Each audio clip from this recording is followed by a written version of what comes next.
The idea of a free and fair society, affording all its members the equal opportunity to realize their full potential, has been a hallmark of Western civilization, with philosophers such as Aristotle and Plato contemplating and writing on issues of liberty and justice centuries way before the Age of Enlightenment, which ushered in the beginning of liberalism as a social, economic, and political concept, emphasizing the individual's right to freedom, justice, and equality. However, it wasn't up until the mid-19th century that the term social justice was officially introduced by Italian Jesuit priest Luigi Teparelli, and although he took on a significantly more conservative approach on the idea, his insights on how important it was to not only afford liberty to individuals, but also the institutions, organizations, and associations which support those individuals resonated with classical liberal ideals.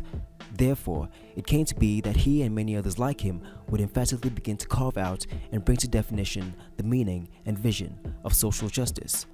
fair and just relation between the individual and the rest of society. The tremendous amount of progress the West has seen in the past 200-odd years, including the various social movements of the past 50 years, such as civil rights, women's liberation, have been won under the banner of classical liberalism and the emphasis on universal human rights for all, leading to the robust political awakening of the 50s, 60s, and 70s.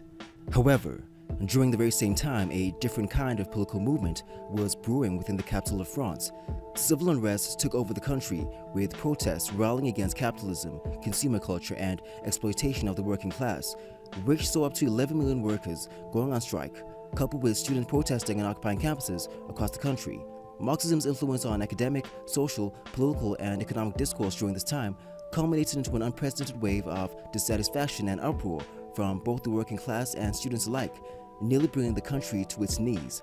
The event was May 68, and although it had somewhat of a sudden death, it gave birth to an intellectual movement that would question and even denunciate the values of Western civilization, which they viewed as regressive and even oppressive.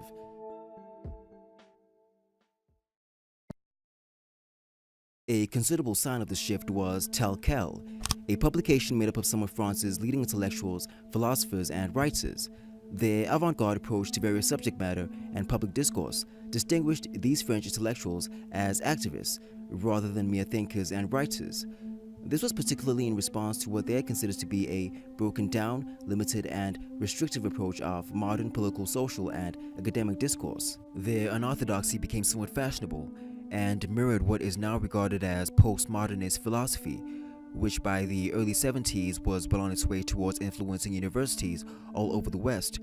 through the works of people such as Jean-François Lyotard, Michel Foucault, Jean Baudrillard, and Jacques Derrida, amongst many others, whose intellectually ambiguous and feigned modesty made definite and bold claims and introduced a barrage of simply off-the-wall ideas, theories, and values upon which they would criticize the foundations of Western culture. The church, rationalism, liberalism, ethics, and reason were all regarded as one-sided constructs, which they dubbed meta-narratives, and looked to replace them with morally and culturally relative personal truths called mini-narratives.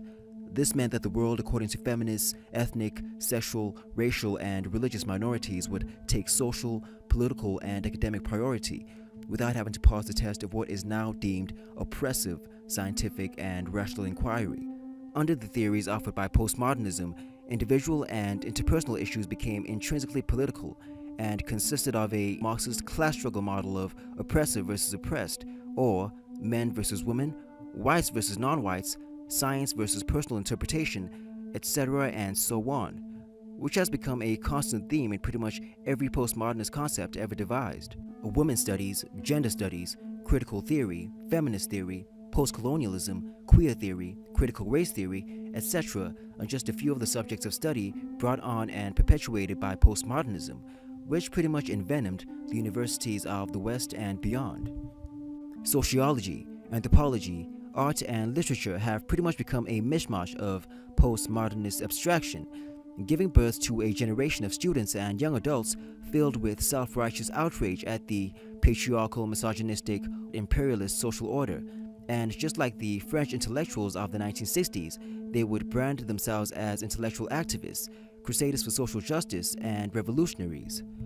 However, while the students of 1968 employed rebellion and anarchism, Millennials have reincarnated the spirit of May 68 with a more academically and ideologically equipped authoritarian, identitarian style. Social justice advocacy on university campuses has reached fever pitch with their fervent response to perceived oppression and a penchant for suppressing opposing views. They've made it perfectly justifiable to engage in acts of censorship and abuse, such as blocking a wide variety of prominent figures from speaking at universities, engaging in violent protests, and spreading hatred and discrimination against so-called oppressive identities. The list of their illiberal, bigoted antics is long. And with all that, we see the long-cherished ideas of classical liberalism making way for a pseudo-liberal ideology inspired by pseudo-intellectual teachings and philosophies. The subversive academic teachings of postmodernist thought have disfigured the face of liberal academia. The free marketplace of ideas